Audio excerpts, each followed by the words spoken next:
2020년 4월 17일 전주 완산경찰서에 한 건의 실종신고가 접수됩니다. 한 남성이 여동생과 연락이 되지 않는다며 신고를 한 것입니다. 사라진 여성은 전북 전주에 사는 33살 김모 씨. 김 씨에게는 오빠와 남동생이 있었는데 평소 사이가 좋았던 삼남매는 여행을 가기 위해 공동계좌에 돈을 모으던 중이었습니다. 하지만 김 씨의 오빠가 우연히 공동계좌를 확인했더니 함께 모았던 여행 경비를 김 씨가 모두 다른 계좌로 이체한 사실을 알게 된 것입니다. 하루에 1,000원씩 해가지고서는 1년짜리로 해서 했는데 그게 사건 당일날 해지가 됐고 긴급 출금을 해서 입금이 돼 있던 돈을 뺐더라고요. 계좌로 옮겨진 거죠. 이를 이상하게 여긴 김 씨의 오빠는 여동생에게 무슨 사정이 있을 거라 생각하고 자초지종을 듣기 위해 김 씨가 사는 오피스텔로 찾아갔습니다. 당시 김 씨의 오피스텔 안에 여동생 김 씨는 없었지만 불이 켜져 있었고 먹다 남은 간식까지 그대로 책상에 널브러져 있던 상태. 이에 김 씨의 오빠는 동생이 잠시 외출을 나갔다고 생각하고 전화를 걸었지만 여동생 김 씨의 핸드폰 전원은 꺼져 있었습니다. 뭔가 심상치 않다는 생각에 김 씨의 오빠는 동생과 가까이 지내던 주변 지인들에게도 연락했지만 이들도 김 씨의 행방에 대해서 전혀 모르고 있었습니다. 이때부터 김 씨의 오빠는 동생에게 무언가 심각한 문제가 생겼다고 느꼈고 곧바로 경찰에 실종신고를 하게 된 것입니다. 신고를 받은 경찰은 곧바로 김 씨와 가까웠던 지인들을 수소문하기 시작하는데 그 과정에서 한 부부를 만나게 됩니다. 이들 부부 중 아내는 김 씨와 오랫동안 친구로 지내며 각별한 사이라고 말했습니다. 친구의 남편은 배달업체를 운영하는 31살 최모 씨. 경찰은 최 씨 부부에게 김 씨가 사라진 4월 14일 김 씨와 만난 적이 있는지 물었습니다. 그러자 남편 최 씨는 그날 잠깐 김 씨를 만나긴 했는데 돈을 빌려달라고 말했지만 김 씨가 거절해서 차에서 내려줬고 그 뒤로는 나도 모른다고 말했습니다. 경찰은 최 씨 부부에 대한 조사에서 별다른 의심점을 찾지 못한 채 참고인 조사를 마쳤습니다. 이어서 경찰은 실종된 김 씨가 사는 오피스텔 주변 CCTV를 확보해 김 씨의 행적을 추적하기 시작했습니다. 그런데 경찰이 김 씨의 오피스텔 주변 편의점 CCTV에서 사라진 김 씨를 발견했는데 수상한 장면을 보게 됩니다. CCTV 속 김 씨는 친구의 남편인 최 씨와 함께 있었으며 김 씨가 최 씨의 검은색 승용차에서 내리는 모습이 찍혀 있었습니다. 김 씨는 또다시 최 씨의 차량에 올라탔고 그렇게 최 씨의 차는 김 씨를 태운 채 황급히 유턴해 어디론가 사라지는 장면이 고스란히 CCTV에 담겨 있었습니다. 이날 CCTV는 김 씨와 잠깐 만났었다는 최 씨의 이전 진술과는 전혀 다른 이야기를 하고 있었습니다. 만나서 얘기만 잠깐 하고 돌려보냈다고 얘기는 했는데 우리가 확인을 해보니까 차에 태우는 장면이 나옵니다. 이에 따라 경찰은 최 씨가 김 씨의 실종과 밀접한 관계가 있을 것으로 보고 편의점 CCTV를 근거로 4월 19일 최 씨를 긴급 체포했습니다. 경찰은 CCTV 영상을 토대로 최 씨를 추궁했지만 처음부터 최 씨는 혐의 일체를 부인했습니다. 그러던 중 4월 23일 전북 진안군의 한 강변에서 사라졌던 김 씨가 실종 9일 만에 싸늘한 시신으로 발견됐습니다. 숨진 김 씨에게서는 사망 시점에 성폭행당한 정황도 함께 확인됐습니다. 그 무렵 최 씨의 검은색 승용차에 대한 감식 결과도 나왔는데 뒷트렁크에서 김 씨의 혈흔이 발견됐습니다. 최 씨가 김 씨를 살해했다는 명백한 증거가 나온 것입니다. 자신의 혐의를 계속해서 부인하던 최 씨에게 경찰은 이 같은 증거와 함께 김 씨의 시신이 발견된 장소에 최 씨가 40분가량 머물렀던 점을 토대로 집중 추궁하자 최 씨는 결국 자신의 범행을 자백했습니다. 31살 최신종의 악행이 세상 밖으로 드러나는 순간이었습니다. 최 씨가 경찰 조사에서 밝힌 범행 전말은 이러했습니다.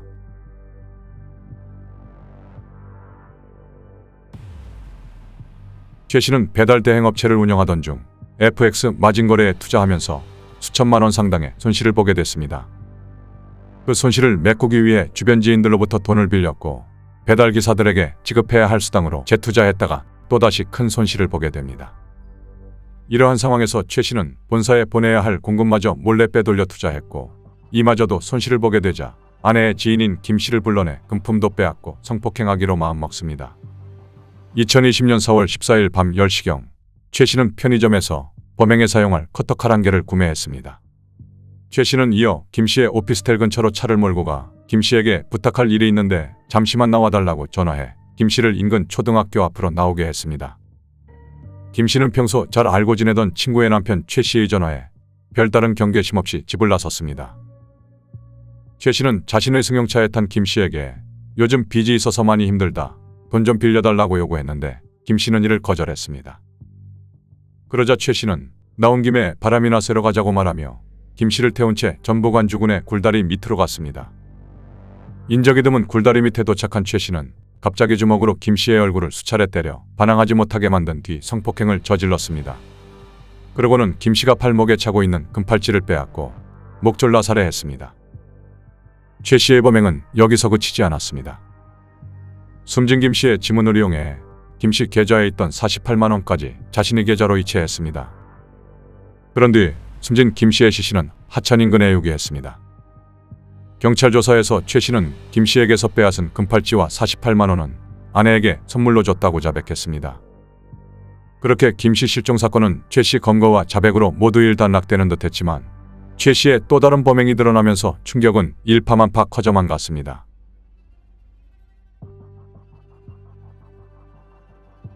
2020년 4월 28일 최신종의 살인사건을 수사 중이던 전주 완산경찰서에 부산의 한 경찰서로부터 공조수사 요청이 들어왔습니다. 부산에 사는 20대 여성이 실종됐는데 이 여성의 마지막 목적지가 전주였다는 겁니다. 공조수사가 왔었거든요. 부산에서 전주에다가 내려줬는데 그 뒤로 연락이 안 되니까 숙소 같은 데 수색을 좀 해달라. 실종된 여성은 부산에 거주하는 29세 박모 씨. 실종 신고를 한 박 씨의 아버지는 딸이 4월 18일 오후 3시경 부산 친구와 함께 전주를 갔다면서 평소 가는 곳을 꼬박꼬박 말해줬는데 이틀이 지난 20일부터는 아예 연락이 되지 않고 핸드폰도 꺼져 있다며 경찰에 신고한 것입니다. 집안과 평생 연락을 해요. 친구 누구누구나 있으니까 한이서 놀러 올게 다 얘기를 해요. 그런데 18일날 전화갔고 20일날 전화 다 꺼져 있는 거예요. 그 얘기가 신고한 거죠. 경찰은 우선 전주에 함께 놀러갔던 박 씨의 친구를 만나 조사를 시작했습니다. 참고인 조사에서 박 씨의 친구는 박 씨랑 18일 밤 전주 한옥마을에서 헤어졌고 그때 박 씨가 검은색 승용차를 타고 간 것 같다고 진술했습니다. 박 씨 친구의 진술을 통해 경찰은 한옥마을 일대 CCTV를 모두 확인했는데 여기서 놀라운 광경이 포착됩니다. 사라진 박 씨와 최신종 그리고 검은색 승용차가 모두 함께 등장한 것입니다. 최 씨가 또 다른 범행을 저지른 것일까? 경찰은 해당 CCTV를 근거로 곧바로 최 씨를 추궁했지만 최 씨는 모르는 일이라며 범행 일체를 완강히 부인했습니다. 그런데 박 씨가 사라진 지 약 3주 만인 5월 12일 전북 완주군의 복숭아밭에서 박 씨의 시신이 발견됩니다. 복숭아밭을 지나던 주민이 박 씨의 시신을 발견한 것입니다. 해는 다리가 두 개가 이렇게 딱 떨어져가지고 갑자기 내가 70이 다 돼가는데 처음이다 하니까 이런 일이.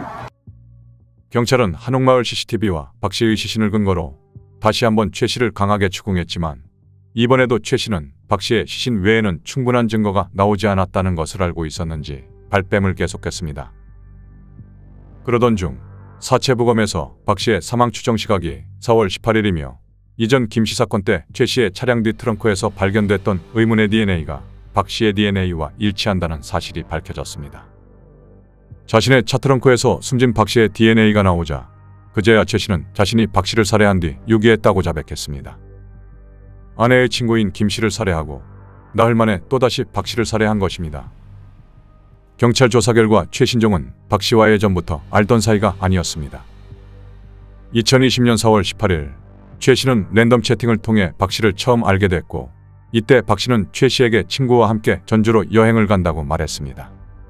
이에 최 씨는 전주에서 만나자고 했고 30분에 7만 원을 주는 조건으로 유사성행위를 하자고 제안했습니다. 그렇게 전주 여행 도중 친구와 헤어진 박 씨는 한옥마을 인근 완산구 주민센터 앞에서 최 씨를 처음 만나게 됩니다. 경찰 조사에서 최 씨는 승용차 안에서 박 씨와 유사성행위를 했고 15만 원을 줄 테니 성관계를 갖자고 요구해 성관계를 했지만 약속했던 15만 원을 주기 싫어서 박 씨를 살해하기로 마음먹었다고 진술했습니다. 하지만 최 씨의 이러한 진술 가운데 상당 부분이 거짓이라는 사실이 드러났습니다. 경찰은 박 씨의 행적을 추적하면서 여러 CCTV를 확인했는데 주유소에서 찍힌 CCTV가 거짓을 밝혀내는 결정적인 증거가 됐습니다. 최 씨가 주유소에 차량을 정차한 뒤 박 씨를 폭행하는 장면이 그대로 찍힌 것입니다.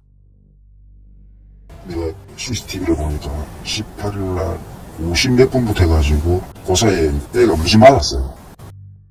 폭행을 당한 박 씨는 최 씨에게서 도망치려고 했지만 실패하면서 최 씨에게 성폭행당한 것임이 밝혀졌습니다. 경찰은 짧은 기간에 2건의 살인을 저지른 최신종이 랜덤 채팅을 통해 여성을 유인한 사실을 중시하고 곧바로 최 씨의 랜덤 채팅 내역을 조사하기 시작했습니다. 그랬더니 놀라운 결과가 나왔습니다. 경찰이 확인한 것만 최 씨가 1년 동안 대략 1148명과 랜덤 채팅을 한 것입니다. 이에 경찰은 최 씨가 또 다른 범행을 저질렀을 가능성이 있다고 보고 최 씨와 채팅으로 대화한 1148명의 신원을 모두 확인했습니다. 처음에는 1148명 중 158명이 연락이 닿지 않아 비상이 걸렸지만 이후 이들이 모두 무사한 것으로 확인됐습니다.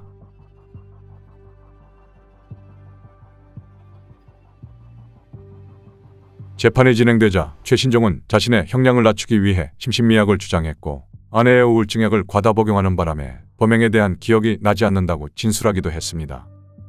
또한 핸드폰으로 유언을 남기는 것처럼 보이는 영상을 촬영한다거나 수감 이후 편지를 쓴다며 받은 볼펜으로 자해소동을 벌이는 등 계속해서 심신미약의 근거를 만들었습니다.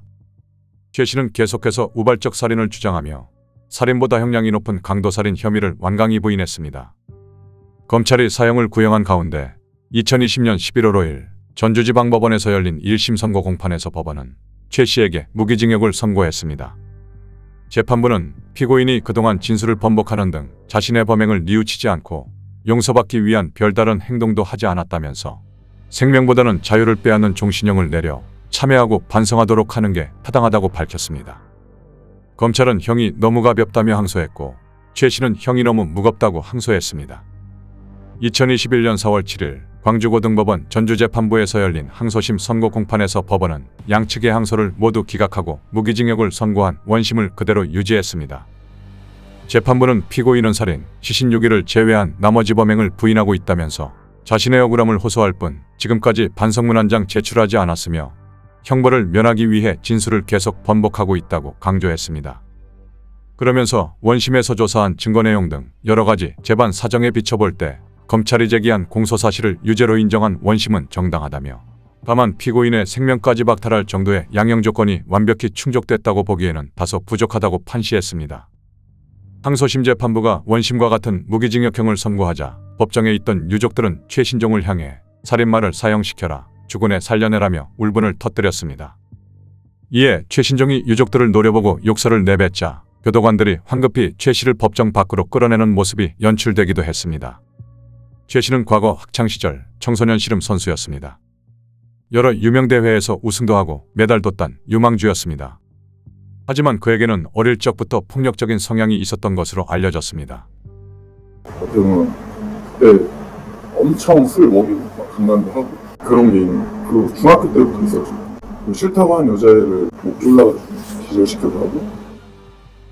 최 씨의 지인들은 그가 학창시절 굉장히 폭력적이었고 후배들을 산에 데려가서 폭행하기도 했다며 싸움을 잘해 폭력 조직에 스카우트돼 조직폭력배 생활을 했다는 증언도 나왔습니다. 최 씨는 이전에 징역살이도 했던 것으로 밝혀졌습니다. 2012년 사회복무요원으로 근무하던 시절 당시 여자친구가 헤어지자고 통보하고 만나주지 않자 지금 만나주지 않으면 가족들을 죽여버리겠다고 위협하며 여자친구를 불러내 납치했습니다. 이후 최 씨는 이 여성을 성폭행한 뒤 6시간 동안 식칼을 들고 위협하며 감금했는데 이 사건으로 징역 3년에 집행유예 4년을 선고받았습니다. 뿐만 아니라 집행유예 기간에 인터넷 도박 빚을 갚기 위해 전북 김제시의 한마트에서 2,100만 원을 훔친 혐의로 징역 6개월을 선고받기도 했습니다. 학창시절부터 온갖 범행을 저지르는 것을 서슴지 않았던 연쇄살인범 최신종. 결국 도박빚과 성적 욕구를 견디지 못해 무고한 여성 2명을 살해하고 말았습니다. 평생 감옥에서 자신의 죄를 뉘우치고 속죄하는 시간을 갖길 바랍니다.